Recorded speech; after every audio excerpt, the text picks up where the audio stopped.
আজকে পশ্চিমবঙ্গের মানুষ যেভাবে সংখ্যাগরিষ্ঠতা দিয়ে বিধায়কদের বসেছেন, জনসাধারণের আশা আকাঙ্ক্ষা কিন্তু অনেক বেশি বিজেপিকে নিয়ে। তা আপনারা জানেন যে আমাদের সাংসদদের একটা ডেভেলপমেন্ট ফান্ড থাকে, সেটার উপরে বিধায়কদের অধিকার থাকে।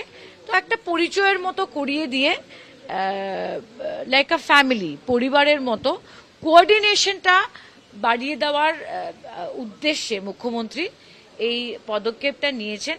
আর আমি কৃতজ্ঞ যে উনি নিজে আমাদের সঙ্গে আজকে নমিনেশনটা দিতে এসেছেন। পরিবারের মতো আগে কি যখন তৃণমূলে ছিলেন সেই পরিবারের মতো যে অনুভূতিটা হয়নি? সর্বভারতীয় তৃণমূল কংগ্রেসের ভিতরে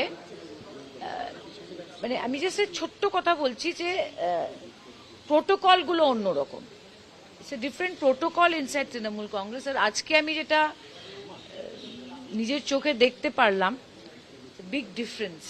বাট ঠিক আছে, সবার অধিকার থাকে, যে যার দল যার মতো চালাবে, এর থেকে বেশি তো আমার কিছু বলা উচিত নয়।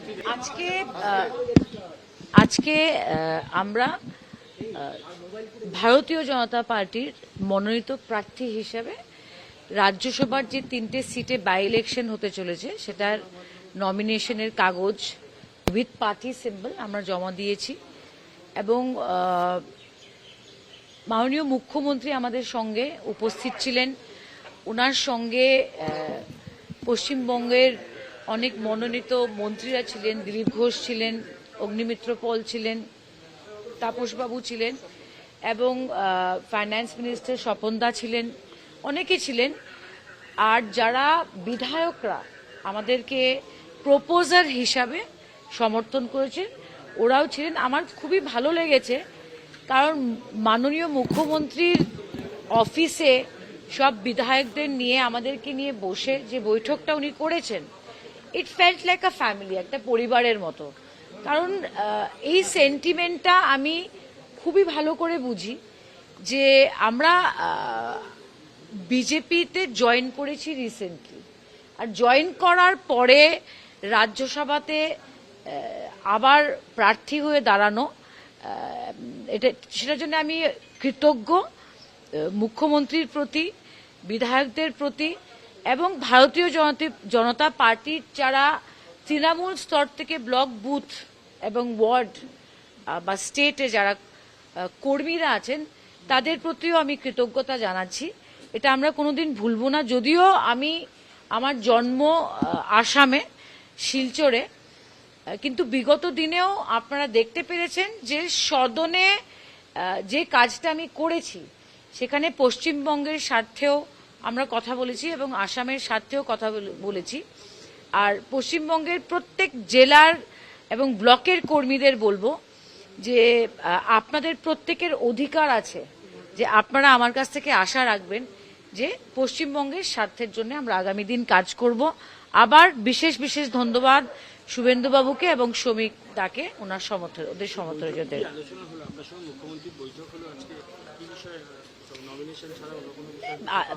It is very simple. মুখ্যমন্ত্রী আমাদের বলেছে যে দলের হয়ে সরকারের পক্ষ থেকে সদনের ভিতরে সক্রিয়ভাবে বক্তৃতা রাখতে হবে, জিরো আওয়ারে ইস্যুসগুলো তুলতে হবে, এবং বিভিন্ন ডিপার্টমেন্টের যারা মাননীয় মন্ত্রীরা ছিলেন, উনি বললেন যে ওয়েস্ট বেঙ্গলে যে কাজটা এখন ডাবল ইঞ্জিন সরকার করবে, অবভিয়াসলি সেটার নেতৃত্ব মুখ্যমন্ত্রীর পাশাপাশি মন্ত্রীরাও দিবে। তো মন্ত্রীদের সঙ্গে সবসময় কমিউনিকেশন রাখতে, এবং বিধায়করা আজকে পশ্চিমবঙ্গের মানুষ যেভাবে সংখ্যাগরিষ্ঠতা দিয়ে বিধায়কদের বসেছেন, জনসাধারণের আশা আকাঙ্ক্ষা কিন্তু অনেক বেশি বিজেপিকে নিয়ে। তা আপনারা জানেন যে আমাদের সাংসদদের একটা ডেভেলপমেন্ট ফান্ড থাকে, সেটার উপরে বিধায়কদের অধিকার থাকে। তো একটা পরিচয়ের মতো করিয়ে দিয়ে লাইক আ ফ্যামিলি, পরিবারের মতো কোঅর্ডিনেশনটা বাড়িয়ে দেওয়ার উদ্দেশ্যে মুখ্যমন্ত্রী এই পদক্ষেপটা নিয়েছেন। আর আমি কৃতজ্ঞ যে উনি নিজে আমাদের সঙ্গে আজকে নমিনেশনটা দিতে এসেছেন। পরিবারের মতো আগে কি যখন তৃণমূলে ছিলেন সেই সি সর্বভারতীয় তৃণমূল কংগ্রেসের ভিতরে মানে আমি জাস্ট ছোট্ট কথা বলছি যে প্রোটোকলগুলো অন্যরকম। It's a different protocol inside Trinamool Congress. আর আজকে আমি যেটা নিজের চোখে দেখতে পারলাম, বিগ ডিফারেন্স।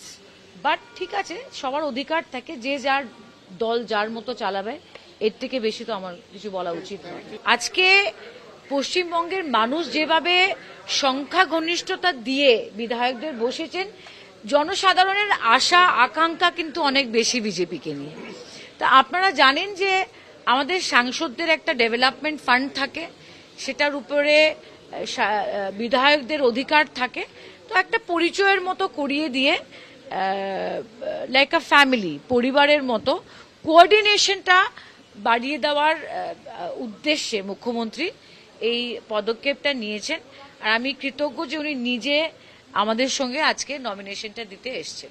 দিদি, আজকে আপনি বললেন যে পরিবারের মতো, আগে কি যখন তৃণমূলে ছিলেন সেই পরিবারের মতো যে বলেন, অনুভূতিটা হয়নি?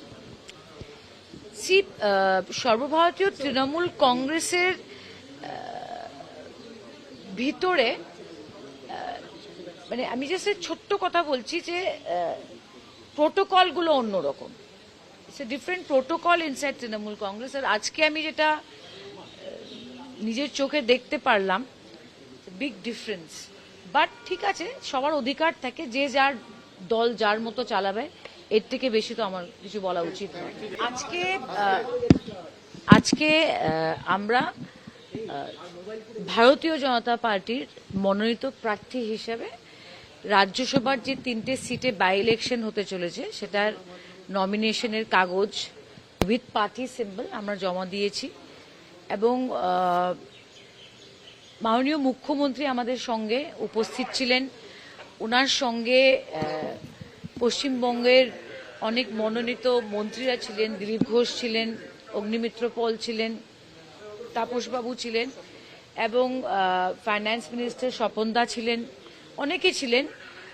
আর যারা বিধায়করা আমাদেরকে প্রপোজার হিসাবে সমর্থন করেছেন, ওরাও ছিলেন। আমার খুবই ভালো লেগেছে, কারণ মাননীয় মুখ্যমন্ত্রীর অফিসে সব বিধায়কদের নিয়ে, আমাদেরকে নিয়ে বসে যে বৈঠকটা উনি করেছেন, ইট ফেল্ট লাইক আ ফ্যামিলি, একটা পরিবারের মতো। কারণ এই সেন্টিমেন্টটা আমি খুবই ভালো করে বুঝি যে আমরা বিজেপিতে জয়েন করেছি রিসেন্টলি, আর জয়েন করার পরে রাজ্যসভাতে আবার প্রার্থী হয়ে দাঁড়ানো, সেটার জন্য আমি কৃতজ্ঞ মুখ্যমন্ত্রীর প্রতি, বিধায়কদের প্রতি, এবং ভারতীয় জনতা পার্টির যারা তৃণমূল স্তর থেকে ব্লক, বুথ এবং ওয়ার্ড বা স্টেটে যারা কর্মীরা আছেন, তাদের প্রতিও আমি কৃতজ্ঞতা জানাচ্ছি। এটা আমরা কোনোদিন ভুলব না। যদিও আমি আমার জন্ম আসামে, শিলচরে, কিন্তু বিগত দিনেও আপনারা দেখতে পেরেছেন যে সদনে যে কাজটা আমি করেছি, সেখানে পশ্চিমবঙ্গের স্বার্থেও আমরা কথা বলেছি এবং আসামের স্বার্থেও কথা বলেছি।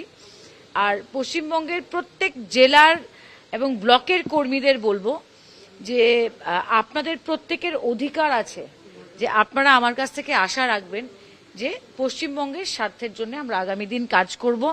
আবার বিশেষ বিশেষ ধন্যবাদ শুভেন্দুবাবুকে এবং শ্রমিক দাকে ওদের সমর্থনের জন্য।